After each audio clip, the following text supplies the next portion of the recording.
After a young mother and her daughter vanish on a routine drive to Grandma's in 1986, their case goes cold until 9 years later, a farmer's tractor strikes something buried in a forgotten field, unearthing a decades-old secret that exposes one man's darkness and a town's long silence. It was supposed to be an easy drive, a 2-hour trip through farmland and winding Arkansas roads to visit Denise Harper's mother just outside Mountain Pine.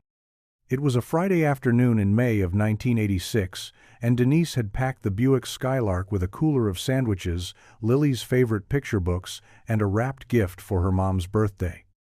7-year-old Lily wore a yellow ribbon in her hair and carried her stuffed lamb in one arm as she climbed into the passenger seat. Denise adjusted the rearview mirror, glanced up at the fading clouds, and told her daughter they'd be there before dark.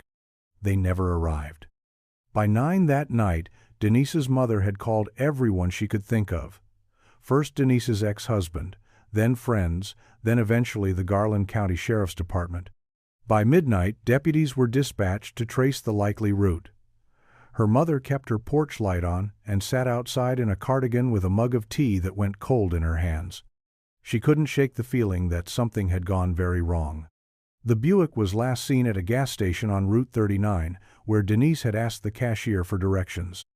She seemed unsure about which road to take next, saying she'd gotten turned around at a detour outside Hot Springs.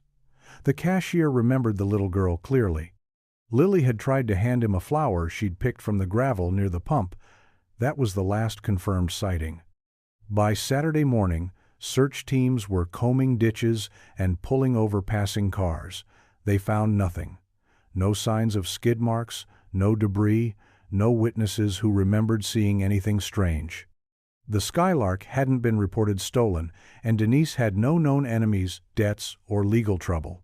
She worked as a receptionist, paid her bills on time, and was known for being overly cautious, especially with her daughter in the car. By Monday, the case began to stall. News reports flashed their photos for a few days. Flyers went up at gas stations and post offices.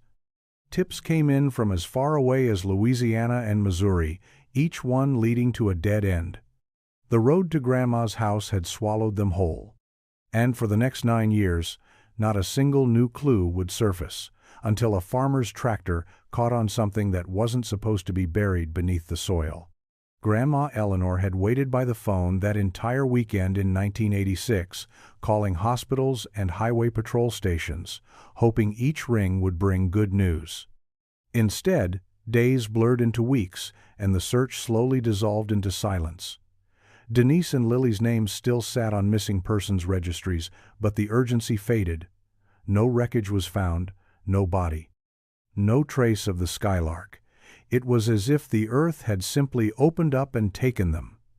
Eleanor kept Lily's drawings taped to her fridge and Denise's spare keys in a drawer by the front door just in case. She refused to move, in case they ever came walking up the porch steps. By 1995, the world had moved on. But, on an overcast morning in late October, just miles from where Denise was last seen, a rusted tractor rolled across a quiet patch of farmland that had gone untouched for decades. The land belonged to the Jensen family, but it had lain fallow since the late 70s. That fall, Doug Jensen, the grandson of the original owner, decided to clear the brush and reclaim the field for planting. His wife had recently given birth to their second child, and he figured it was time to make better use of the property. He never expected the steel-toothed tiller to lurch so violently, bringing the tractor to a halt with a sickening metallic shriek. At first, Doug thought he'd hit old fencing or maybe a rusted-out plow buried from decades back.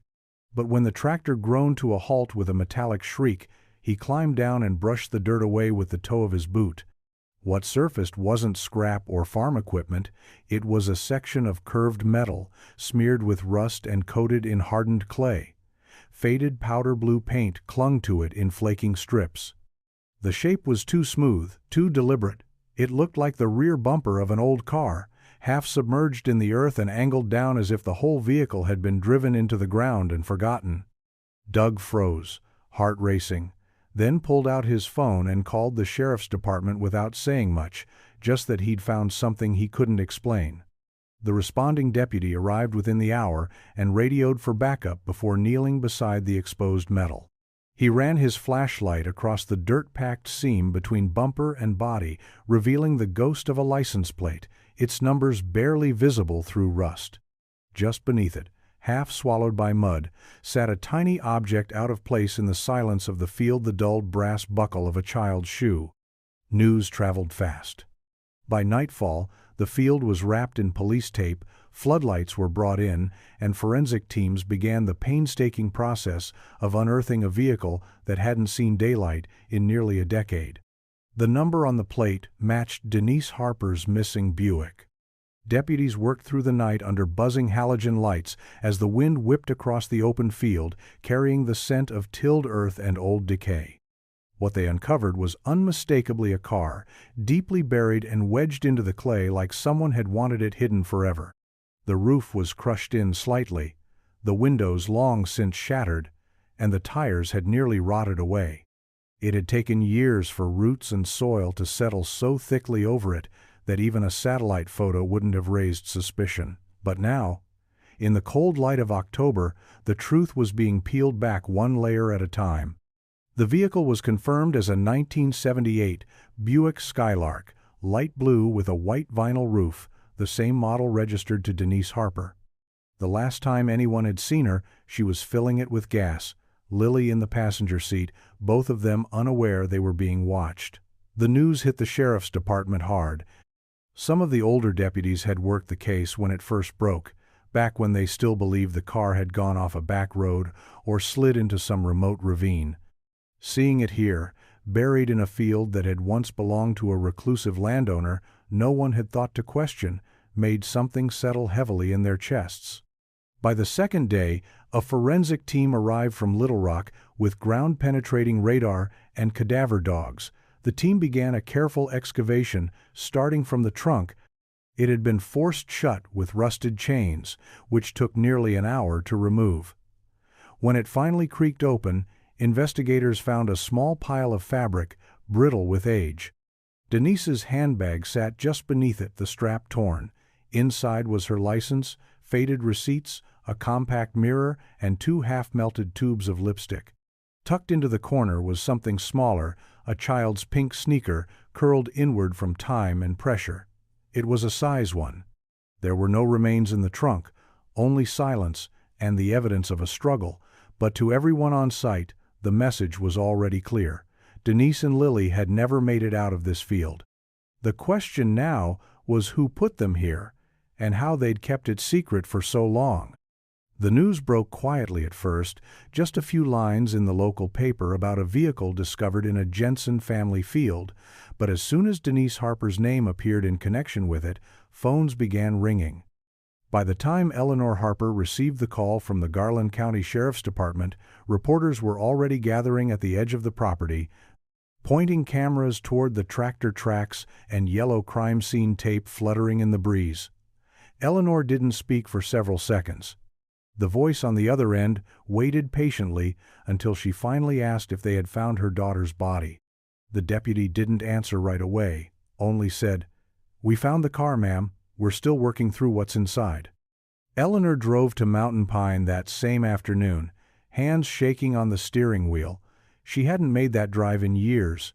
It was the same route Denise should have taken 9 years earlier.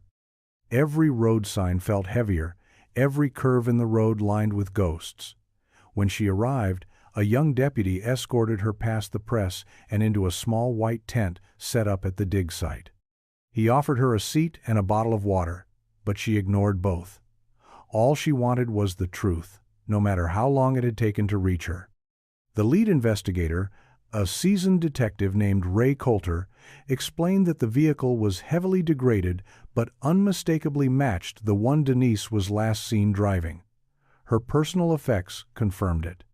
The photo ID, the handbag, a small silver bracelet with Lily's name engraved on the inside. Coulter paused when Eleanor gently touched the bracelet and whispered that it had been a birthday gift for her granddaughter, given just 2 weeks before they vanished. There were no human remains recovered yet, Coulter explained carefully, but the soil inside the car was being tested for traces of blood and decomposition. A forensic anthropologist would be arriving within days to assist with a full ground scan of the area. Eleanor nodded slowly, her eyes fixed on the field beyond the tent. She said she didn't need to see the car. She had known, in her bones, that something terrible had happened. All these years, she'd prayed for an answer. Now she had one, and it had been buried in the dirt just a few miles from her front door. The next few days unfolded with quiet urgency. Forensic teams from Little Rock worked around the clock, digging carefully through layers of compacted earth and rusted metal. The Buick had been positioned nose down into a shallow pit, likely pushed in backward and hastily covered. It wasn't the work of someone panicked. Whoever had buried it took deliberate care to hide it, layering rock and dirt in such a way that heavy farm equipment could pass over it undisturbed. That planning alone shifted the investigation's tone. This wasn't an accident or a random act. It was premeditated. The interior of the car was a time capsule sealed in soil. The back seat was crumpled under the weight of earth, but fragments of Lily's drawings still clung to the glove box, one corner faded and water-stained. A crayon had melted between the seat cushions. Underneath the front passenger mat, an old cassette tape was discovered, Disney sing-alongs, the kind Denise played to keep Lily entertained on long drives. It was too degraded to play, but someone had written Lily's Road Trip on the label in blue ink, the letters still visible. Samples taken from the upholstery tested positive for blood, though time had erased any clear patterns. The lab would take weeks to confirm whose it was, but the sheriff's office already knew. Denise and Lily never left that car alive. The question now turned to where their bodies had gone and why they weren't still inside. There were no drag marks in the soil around the site, no signs of disturbance beyond the pit itself. That left only one conclusion: they'd been removed before the burial. Detective Coulter stood in the quiet of the field late one evening, staring at the empty shell of the Skylark. He lit a cigarette and didn't say much when his partner asked what he thought. Coulter finally muttered that whoever did this had time and privacy. That meant they either owned the land or knew no one would be watching. As his gaze drifted toward the tree line to the north, he remembered an old logging access road that had once cut across the edge of this very property. It had been shut down for years, but in 1986 it was still drivable. That road had never been part of the original search grid. Now, it would be the next place they looked. After a young mother and her daughter vanish on a routine drive to Grandma's in 1986, their case goes cold, until 9 years later, a farmer's tractor strikes something buried in a forgotten field, unearthing a decades-old secret that exposes one man's darkness and a town's long silence. The name hit Coulter like a drop of cold water: Cal Bishop. It had been years since he'd heard it spoken aloud, but it came rushing back with an uneasy weight. Bishop was a reclusive Vietnam veteran who'd lived on the outskirts of Garland County through the 70s and 80s, known for his temper and his isolation. Locals remembered him as the kind of man who stared too long and spoke too little. He rarely came into town, and when he did, it was only for gas, cigarettes, and canned goods. Rumors had always swirled about him, but there'd never been any formal charges or anything that stuck, just whispers that something wasn't quite right. Coulter returned to the station and pulled Bishop's old case file from the archive room. The man had been questioned a few times over the years for minor assaults and one trespassing complaint, but nothing that ever led to jail time. His property had been seized for back taxes in the late 80s and sold at auction, eventually ending up in the Jensen family's hands. No one had lived out there since. Bishop himself had died in 1991 in a drunk driving accident, which meant if he had anything to do with Denise and Lily's disappearance, he had taken the truth to the grave. Still, Coulter couldn't shake the timing.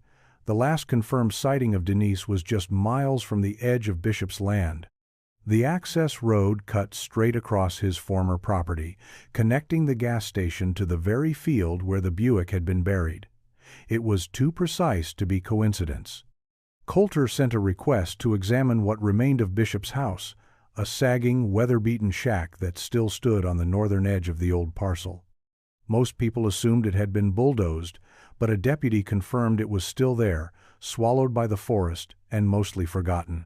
Before the team set out to inspect it, Coulter made a quiet visit to Eleanor Harper. He didn't tell her everything, not yet, but he asked if Denise had ever known anyone by the name Cal Bishop. Eleanor frowned and said the name didn't mean anything to her. Denise hadn't mentioned anyone like that, not ever. Coulter thanked her, then stepped outside, already knowing what he'd find next wasn't going to bring comfort.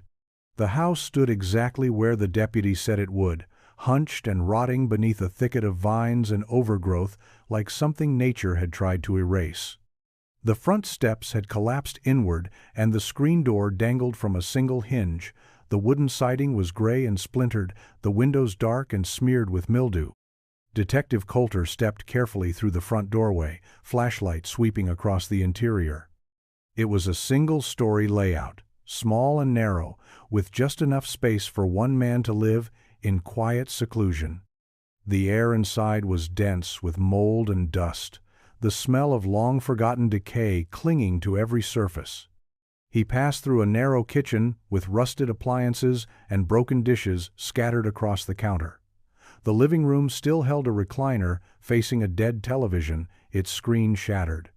What stopped him was the back room. The door had been nailed shut from the outside, the frame warped. It took the better part of 10 minutes to pry it open. Inside, the walls were painted a muted blue, but the floor was stained and torn. A child's blanket lay balled up in one corner, and next to it sat a plastic toy horse, yellowed and cracked. On the far wall, someone had scratched faint marks into the paint, rows of lines, uneven and shaky, like a child counting days. Coulter crouched down and picked up the toy, turning it over in his hand. There was a faded sticker on the underside with the initials LH written in permanent marker. His stomach turned. In the opposite corner, tucked behind a broken dresser, was a shoebox filled with odd scraps, ticket stubs, an old receipt from a diner in Hot Springs, and a single Polaroid. It showed a little girl sitting in the grass beside a field, holding a daisy and smiling. Her hair was tied back with a yellow ribbon. Coulter didn't need to ask who it was. The next call he made was to Eleanor. He told her what they'd found and asked if she could come to the station the next day. She agreed, her voice flat but steady. After hanging up, Coulter sat in his car outside the house, staring at the tree line. Somewhere nearby, beneath the soil or tucked into an unmarked grave, he believed the rest of the story still waited to be uncovered. Eleanor arrived at the sheriff's office just after 10 the next morning, dressed in a dark green sweater and holding an old photo album clutched tight to her chest. She hadn't been to the building in nearly a decade, not since the early weeks after Denise and Lily disappeared, when every visit held the hope that someone might walk in with new information. Now, she stepped through the doors with quiet composure, knowing what she would see wasn't hope at all, but confirmation of something her heart had never stopped whispering. Detective Coulter led her into a small conference room and laid out the items carefully, one at a time. The blanket first, then the toy horse, and finally the Polaroid. Eleanor didn't speak right away. She reached for the photo and stared at it closely, then opened her album and flipped through until she found a nearly identical picture, one taken that same summer of 1986. Lily had loved picking flowers, especially daisies. Eleanor traced her fingers over the yellow ribbon in her granddaughter's hair and nodded once, eyes damp but clear. She said Lily had been wearing that exact ribbon when she left with Denise for the drive. She had given it to her that morning. Coulter watched her closely. He didn't push questions. Eleanor sat quietly for a few minutes, then said Denise had been cautious, never the kind of mother who would take a strange road or talk to strangers unless she was lost or felt unsafe. Coulter mentioned the old receipt found in the box, from a diner along Route 67. Eleanor recognized it immediately. Denise had worked there part-time after high school. She used to joke that the coffee was terrible but the jukebox never skipped. What Eleanor didn't recognize, however, was the name Cal Bishop. It meant nothing to her. She was sure Denise had never mentioned anyone by that name. Coulter didn't expect her to, but it confirmed what he'd started to suspect. Denise hadn't known the man.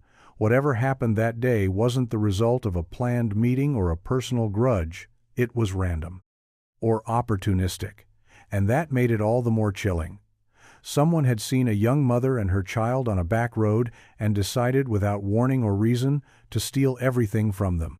The discovery of the items inside Cal Bishop's cabin gave the investigation new urgency. For years, the case had remained a haunting absence. No clues, no suspects, just a void that swallowed 2 lives whole.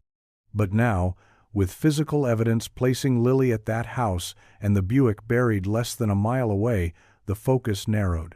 Coulter assembled a small task force to comb through every inch of Bishop's former land. They brought in cadaver dogs and used ground-penetrating radar to scan the uneven terrain surrounding the shack. It wasn't just about finding remains anymore. They needed the truth, however much of it time hadn't yet erased. What they found on the second day was buried in a shallow depression behind the tree line, marked only by a dip in the ground where the leaves gathered thickest.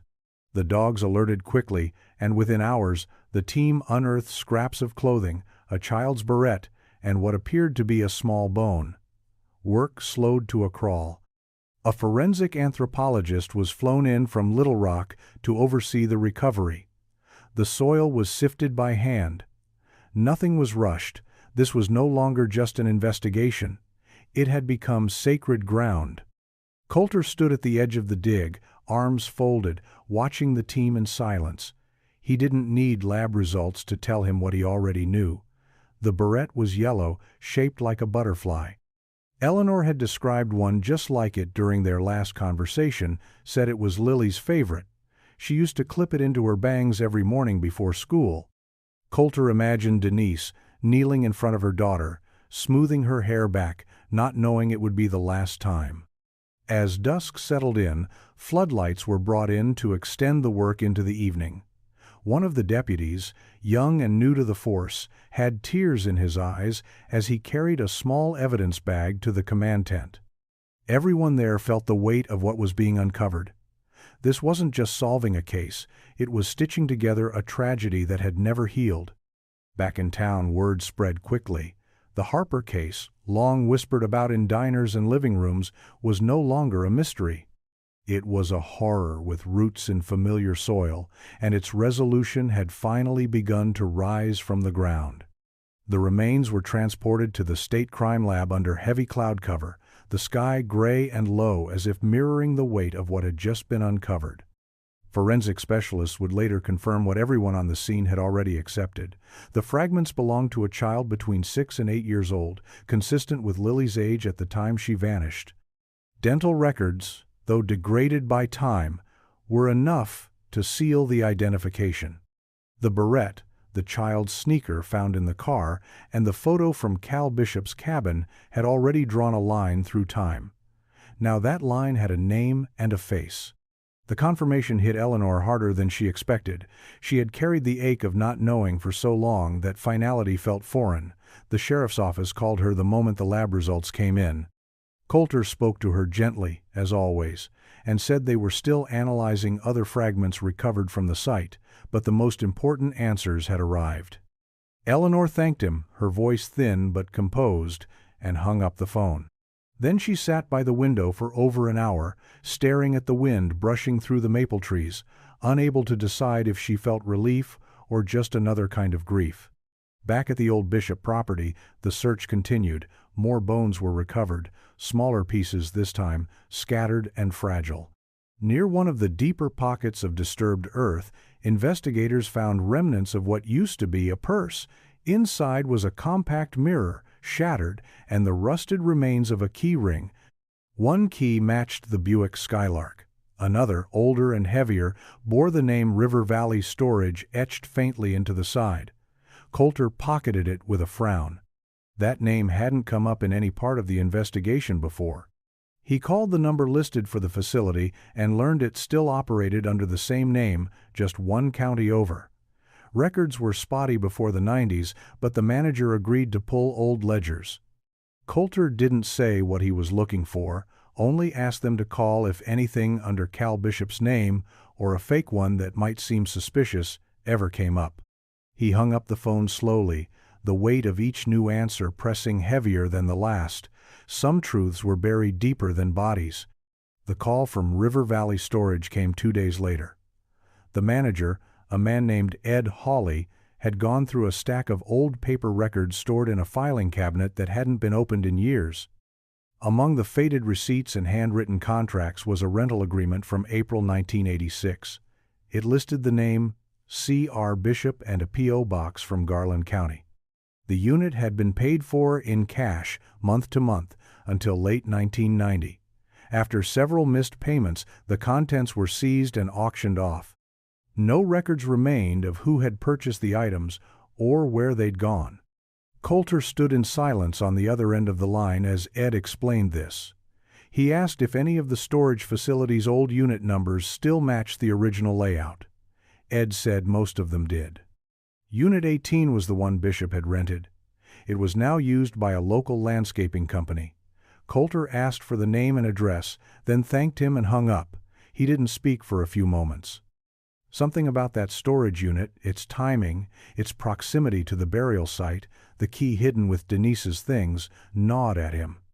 Later that afternoon, he and his partner drove out to the landscaping company's warehouse, a wide metal building surrounded by pallets of mulch and stacks of brick.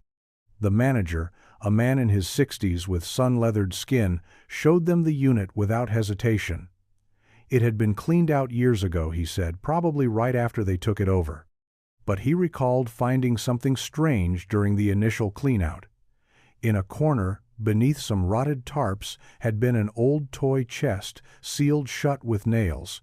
It had been empty when they finally pried it open, except for a single glove and a handful of marbles. He'd thrown it all away without a second thought. Coulter didn't blame him. There was no way the man could have known. But now, even the absence of evidence felt like another piece of the puzzle. Bishop had stashed something in that unit, something he didn't want found. Maybe it was where he kept what he took from the car before burying it.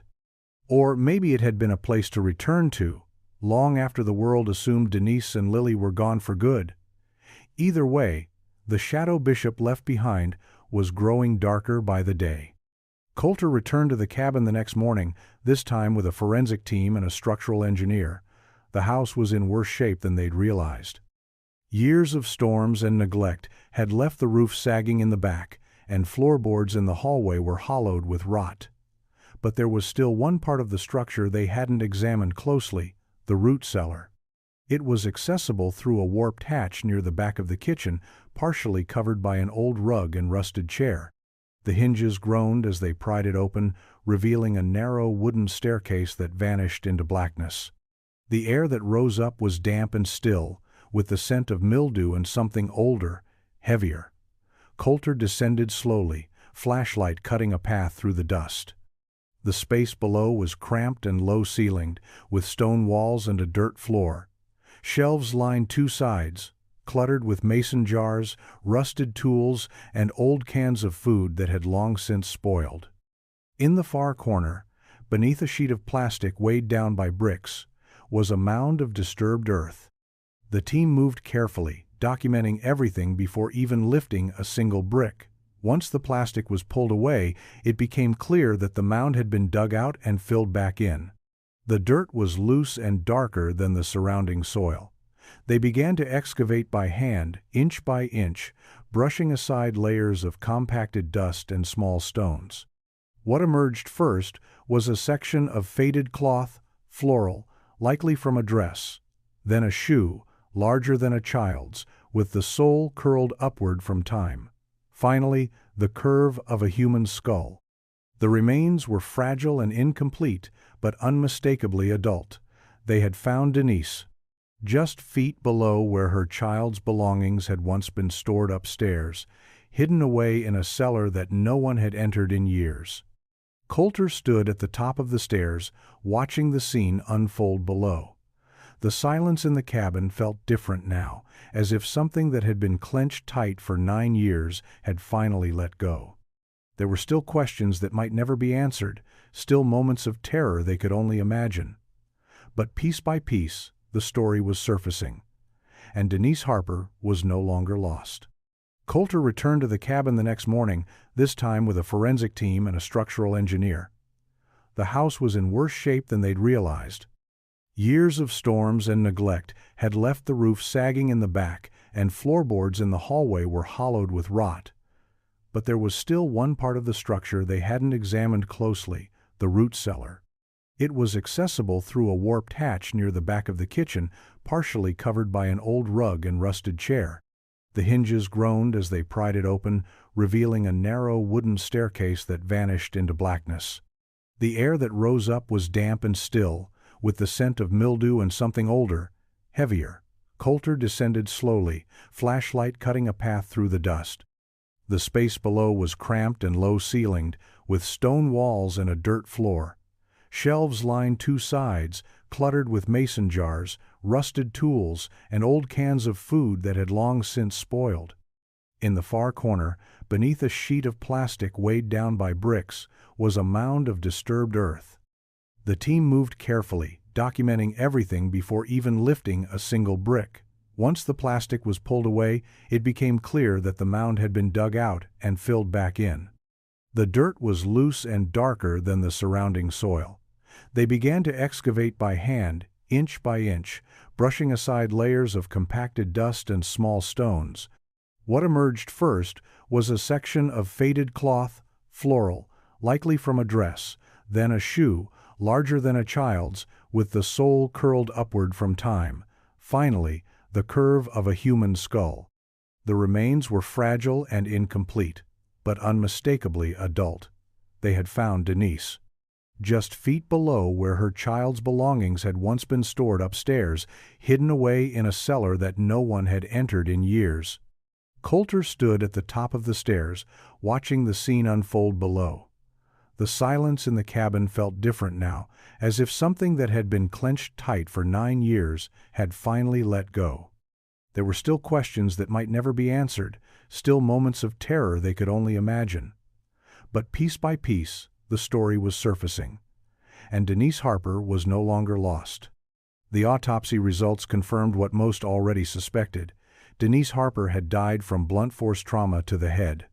The blow had fractured her skull in 2 places, and fragments of bone were found embedded in the fabric of the dress recovered beside her. There were no defensive wounds, no signs of prolonged struggle. It had been fast, likely unexpected. Whether she'd been attacked while trying to escape or struck before she even realized what was happening, they would never know. But the forensic pathologist said she likely died within minutes. Coulter held on to that thought, not because it was comforting, but because it was the only mercy left to offer. The cellar was sealed off after the remains were removed. The house itself was now considered a crime scene of historic weight, a decades-old secret built atop unspeakable violence. Investigators combed through every inch of it, from the loose panels behind the walls to the floorboards beneath the bed. They found more small objects that had once belonged to Lily, a cracked mirror with childlike stickers along the edges, a coloring book curled with age, and a doll's head, its body missing and hair mostly gone. Each item was carefully cataloged and stored, but Coulter knew they wouldn't lead to more charges. Cal Bishop had died 4 years too early for that. And yet, there were still leads to pursue. The items in the storage unit had vanished, but the key in Denise's purse suggested she knew of it or had been in possession of it during her final moments. That raised new questions. Had Bishop taken her there before the end, or had he visited the unit alone to dispose of something else, something even darker? Coulter requested a deeper search into surrounding counties for any other units under Bishop's name or aliases. If he had hidden that car so carefully and buried Denise so deliberately, then it wasn't out of the question he'd hidden more. When Coulter called Eleanor to deliver the news about Denise, she didn't speak for several moments. Then, In a quiet, resolute voice, she asked when the remains would be released. She said she wanted her daughter and granddaughter to be laid to rest together. They had been taken from her together. And now, after all these years, she would bring them home the same way. The funeral was held on a gray Saturday morning in early November, the kind of day where the cold clings to your coat and the sky never fully brightens. A small crowd gathered at the cemetery just outside Mountain Pine, most of them older now, faces lined by time and the quiet erosion of hope. Some had known Denise from high school. Others remembered Lily only from photos and fading headlines. A few simply came because they had followed the story for years, and witnessing the end felt like a duty. Eleanor stood at the head of the twin caskets, one full-sized, one child-sized, both adorned with simple arrangements of white lilies and pale pink roses. Her hands trembled as she placed a single photograph between them, a snapshot from a family picnic, Denise laughing in the sunlight, Lily mid-laugh beside her, a popsicle in hand and sticky juice on her chin. That had been the summer before they vanished. It was the last picture ever taken of them together. Coulter kept to the back, hat in hand. Not there in any official capacity, but because he felt he owed them something. Not just Denise and Lily, but Eleanor too. He watched as she rested her hand gently on each casket and whispered something only the wind could carry. There had been so many chances for this case to fade. 9 years of silence had nearly buried the truth for good. But something had finally cracked it open, not through breakthroughs in technology or a new witness, but because a farmer decided to reclaim an overgrown field and struck metal in the soil. After the service, Eleanor approached Coulter and said thank you, not for solving everything, but for refusing to let it stay forgotten. She said she would never understand why someone like Cal Bishop had chosen her daughter and granddaughter or what darkness had taken root in that man. But she did understand something else. Lily wasn't alone anymore. Denise had never stopped protecting her, not even in the end, and now they would lie side by side, no longer waiting to be found. As the caskets were lowered into the ground, the wind picked up slightly, and for the first time in nearly a decade, the story began to feel like it had finally come to rest. In the weeks following the funeral, the investigation into Cal Bishop's past continued quietly, shifting from active recovery to a methodical search for context. Coulter knew there were still things that didn't add up, small details that gnawed at the edges of the case. Bishop had been a man of few attachments, no known family, no close friends. His history with law enforcement consisted mostly of alcohol-related disturbances, a handful of fights, and a brief stay in a mental health facility after his discharge from the military. But nothing in his official record hinted at the capacity for something as calculated and brutal as the murder of a woman and her child. Coulter requested access to Bishop's military file, hoping to find patterns or perhaps signs of deeper trauma. What came back was heavily redacted. He learned Bishop had served in a reconnaissance unit deployed in the early 70s. A field report, buried in a sea of black ink, mentioned an incident involving a village and civilian casualties. The language was vague, the report incomplete, but it left Coulter with a bitter taste. If something inside Bishop had cracked during those years, it might explain how a man could disappear into himself and resurface with something cruel behind his eyes. A week later, an evidence technician sorting through items from the cabin found something that changed the tone of the case again. Hidden inside a rusted toolbox beneath the floorboards was a small journal, water-damaged but mostly legible. The first entries were fragmented, angry ramblings about neighbors, noise, and government interference, but by the middle of the notebook, the writing took a darker turn. One entry, dated just days after Denise and Lily vanished, read, "She wouldn't stop crying, had to do something, couldn't let her scream all night." Another simply said, "Car's under. Don't dig deep." There was no mention of names, but there didn't need to be. Coulter closed the notebook and sat in silence for a long time. Even in death, Bishop's voice was cold and void of remorse. There was no sign of guilt, no explanation, just the bare facts of what he'd done, buried like everything else. It didn't change what had happened, but it made the story complete. And for the first time, it felt like the silence left behind might finally start to lift.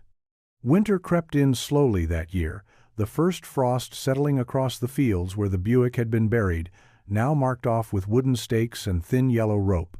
A temporary memorial stood nearby, built from a ring of stones with 2 wooden crosses at the center. Locals came quietly, 1 or 2 at a time, leaving flowers or handwritten notes.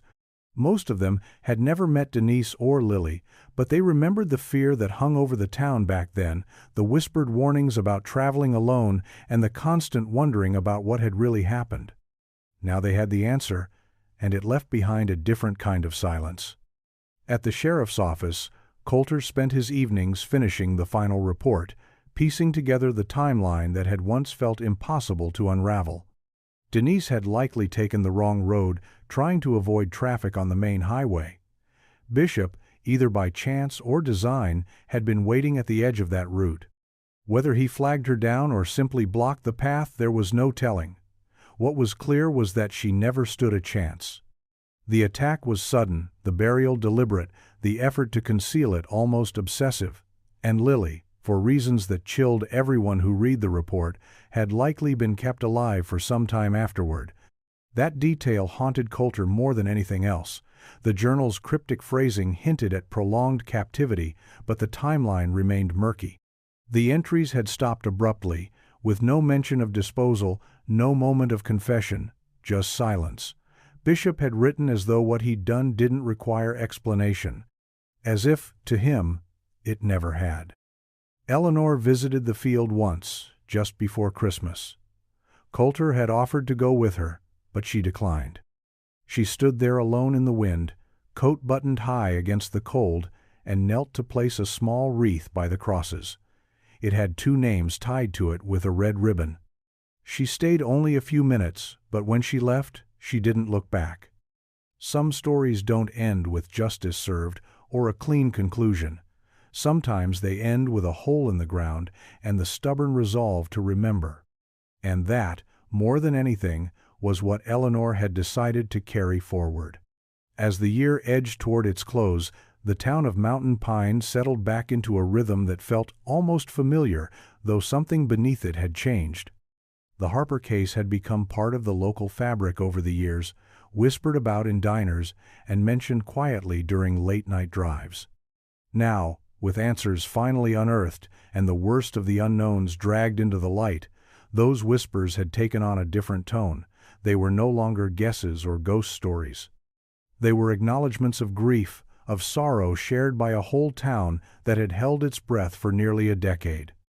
Coulter continued tying up loose ends, revisiting details he'd once dismissed and names that had floated by in early reports.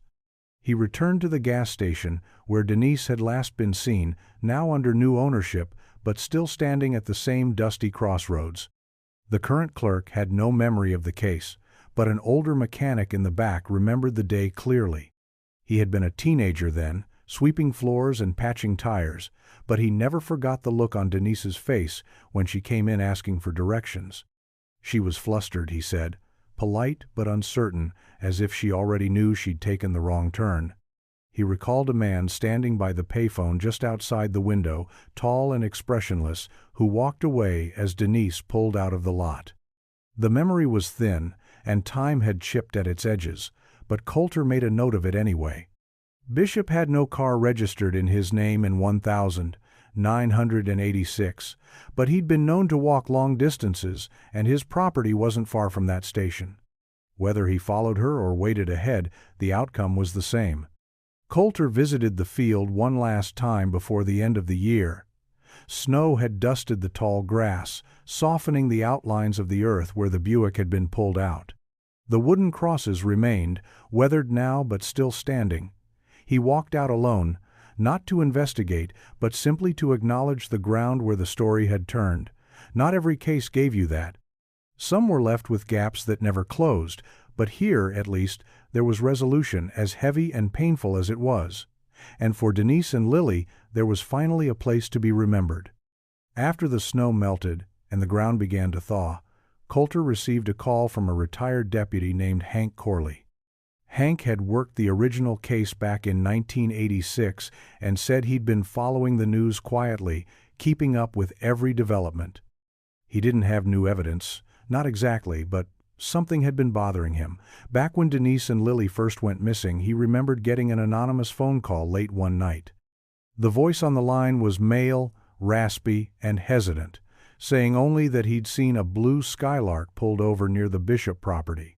The caller had hung up before Hank could ask for a name or even a location to trace. At the time, it seemed like just another dead-end tip in a flood of false leads. But now, Hank wondered if someone had tried to come forward and lost their nerve. Coulter dug back into the call logs and found a vague record of that night, but no follow-up had ever been made. The number had been routed through a payphone at a bait shop near Lake Catherine, which had long since shut down. Still, it raised a difficult question. Had someone seen something and chosen to stay silent? Or had they been silenced? He revisited the neighborhood closest to Bishop's old property, knocking on doors and speaking to those who had lived in the area back then. Most were gone now, homes sold or handed down to children, but one woman, Bernice Lane, still lived in the same yellow house with a sagging porch and wind chimes that never stopped ringing. She remembered Cal Bishop well, said he once came to her door asking if her husband had any extra rope. She hadn't thought much of it until she saw the story on the news, and suddenly that moment, which had seemed so mundane, turned sharp and strange. Her husband had been away on a fishing trip, and she hadn't answered the door, just watched from the window as Bishop stood there unmoving for nearly 5 minutes before walking back into the woods. It wasn't evidence, but it was another glimpse into the man's mind. Someone who didn't need a reason. Someone who lived in the shadows of a town that had tried to forget him.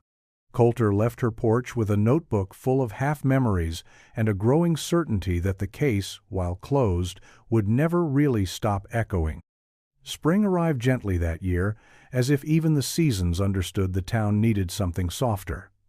The dogwoods bloomed along the highway, and the field where the Buick had been uncovered began to green again. Grass crept over the disturbed earth like a quiet gesture of healing, though the wooden crosses remained, weathered but undisturbed. People still visited them, sometimes alone, sometimes in silence. Sometimes leaving behind little things, a pinwheel, a ribbon, a folded note held down by a stone. Eleanor made her visit just before Easter. She brought Lily's favorite stuffed lamb, long since faded, with one ear stitched by Denise back when the toy had started to fray. She didn't say much, just stood there a while, looking at the horizon beyond the trees, and then gently tucked the lamb into the base of the cross where Lily's name had been carved by hand. Later, she told Coulter it had been harder than she expected, but it also felt like the right place for it to rest. She wasn't sure if she'd come again or if that had been her last goodbye. At the station, the final paperwork had been filed. The Harper case was no longer listed as active, but had been given its own section in the archives, separate from other cold cases. Coulter made sure of that. He knew this wasn't just a closed file. It was a reminder of the time it took to find the truth, of the silence people live with, of how far a mother would go to protect a child, and how cruelly that bond had been taken.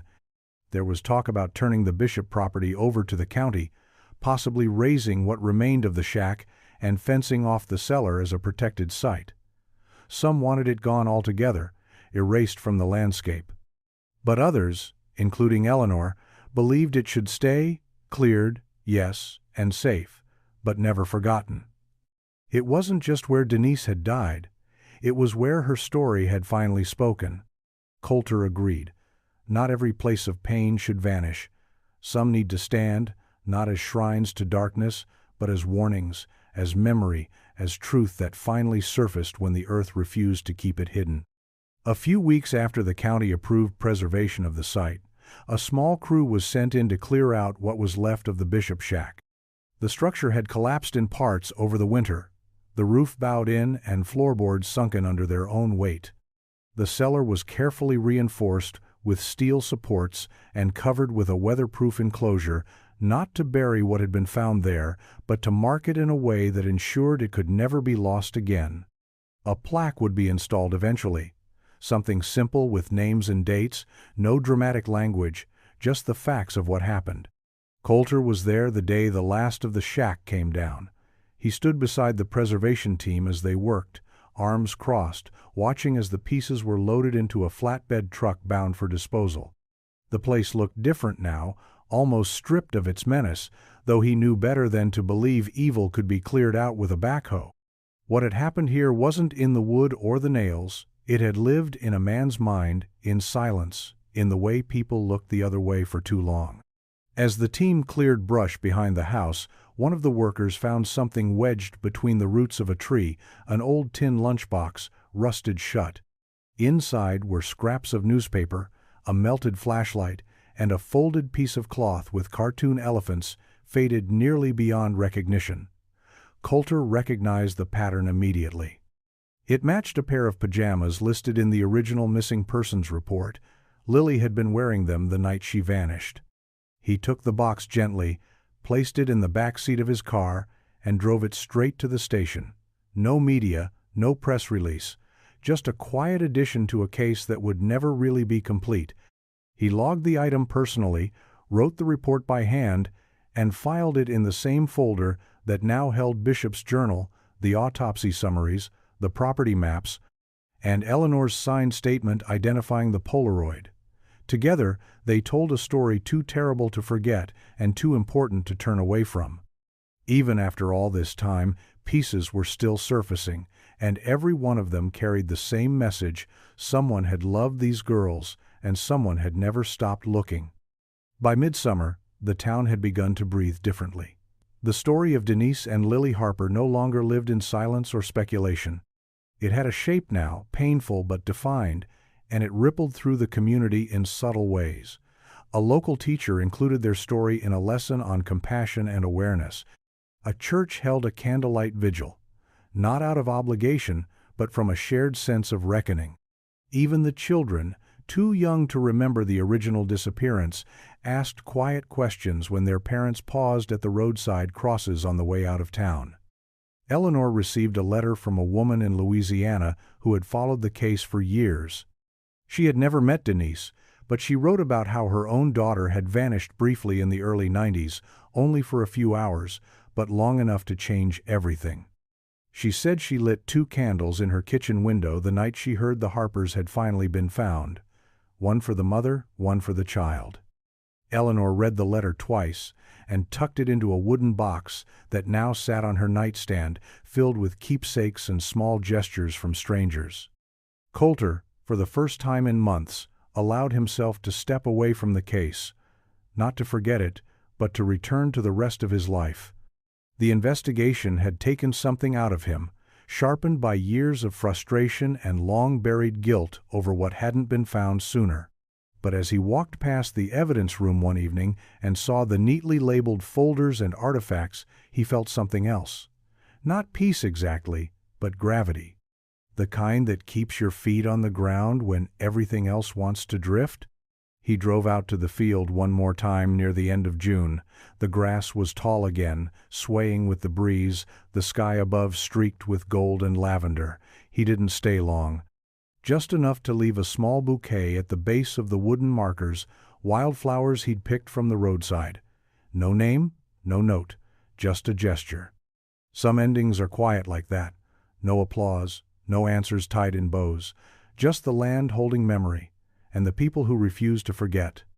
The summer stretched on, and with it came the quiet hum of routine returning to the town.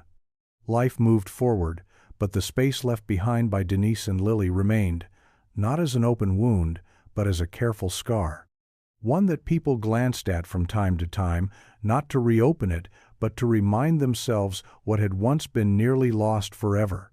The field where the car was found was no longer just a piece of forgotten farmland. It was something sacred now, not because of what had happened there, but because of what had finally been brought to light. Eleanor began volunteering at a local community center. She read stories to children on Tuesday afternoons and helped organize donations in the mornings. Some days, She brought Lily's books, the ones she'd kept in storage all those years, still smelling faintly of crayons and home. She didn't speak about what had happened unless someone asked, and even then she kept her answers simple. What she offered instead was presence, a kind of steady warmth that came from surviving something without letting it make you bitter. One morning, she passed a family in the grocery store aisle, a mother with a daughter around Lily's age, laughing over cereal choices. The sound caught her by surprise, pulled something sharp and sudden from her chest, but then she smiled. It wasn't pain, not anymore. It was memory moving through her like light through a window, bending but never breaking. Coulter received one final envelope in the mail from the state. It contained the last forensic summary, officially closing the Harper case as resolved. He read it once, then placed it in the back of the file. Not everything needed to be reread. The case had taught him something he couldn't quite put into words, something about persistence, about listening when others gave up, and about the importance of bearing witness even when no one else is looking. In the end, it wasn't technology or luck that cracked the silence wide open. It was the land, a forgotten path, a stubborn old tractor, and the truth buried deep but not gone. The earth hadn't forgotten Denise and Lily. It just waited, patient and still, until someone finally dug deep enough to hear what it had to say. By late August, the last traces of the investigation had been boxed, labeled, and filed away. The Bishop property was cleared of hazards and left open to the elements, nothing but a wide clearing now where the shack had once stood, with the cellar beneath sealed off and reinforced. A wooden sign posted nearby marked the area as a historical site of remembrance, bearing the names of Denise and Lily Harper, with their birth years and the date they vanished. No dramatic language, no details. Just the names, held gently in public view, the way they should have been from the start. The town didn't hold a ceremony, no ribbon cutting, no media vans, just a few families visiting in the evenings, people passing by on their way home, pausing for a moment in the tall grass. It wasn't a place for answers anymore, it was a place for acknowledgement, a quiet corner of Arkansas that had once held a secret and now held the weight of justice, or something close to it. Coulter returned one evening alone, not out of duty, but because he wanted to sit with it a while longer. He parked at the edge of the field and walked the same narrow trail Doug Jensen's tractor had carved nearly a year before, the one that had brought everything to the surface. The grass had grown back in thick patches, but the trail still held the memory of treads and motion. He stood for a while by the crosses and thought about all the paths that had converged here, the wrong turn, the overlooked tip, the storage key tucked into a purse, the rusted journal full of careless horror. Any one of them might have gone unnoticed, but together they told the story clearly now. He took a breath and let it out slowly. In another life, on another road, Denise and Lily would have made it to Mountain Pine in time for supper, carrying a birthday gift and laughter into the front door. That version of the story still lived somewhere, unreachable but real all the same. He didn't try to rewrite it, he simply stood there, remembering. Sometimes closure doesn't feel like an ending at all, it feels like a hand resting on the shoulder, quiet and certain, saying, "You can stop searching now, they've been found." The final box was sealed and placed on the top shelf in the evidence archive, marked with a simple label, Harper Case, 1986, 1995. Coulter stood in the doorway for a moment, watching the clerk slide it into place beside 100 others. Most of them belonged to stories that still had no resolution, the kind that sat in silence, waiting for a break that may never come. But this one at least had found its ending. Not perfect, not whole, but true. That had to count for something. Outside the station, the late summer sun dipped low, casting long shadows across the courthouse steps. Across town, life carried on the way it always did. School supplies filled storefront windows. Lawns were mowed, mail was collected, porch lights flickered on as dusk fell. Denise and Lily Harper had become part of the town's rhythm again, no longer lost in mystery, but remembered in the quiet corners where memory settles and stays. Eleanor had taken to sitting on her porch most evenings, a quilt folded in her lap, a glass of sweet tea resting on the table beside her. She never spoke much about what had been uncovered. Not to her neighbors, not to the church, not even to the curious who still approached her with kind eyes and cautious words. She just smiled and thanked them, and then returned to her silence, which wasn't cold or bitter, but reflective. She said everything that needed to be said the day she buried her girls side by side and whispered a promise over their resting place. She would never let them fade, and now she didn't have to. In time, the field would change again. The grass would be cut, the markers replaced, the wind would soften the wood, the lettering, the path, but the story would stay.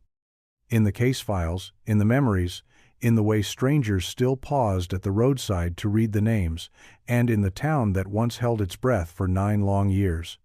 What was buried had been found, what was hidden had been seen, and what was silent had finally been heard.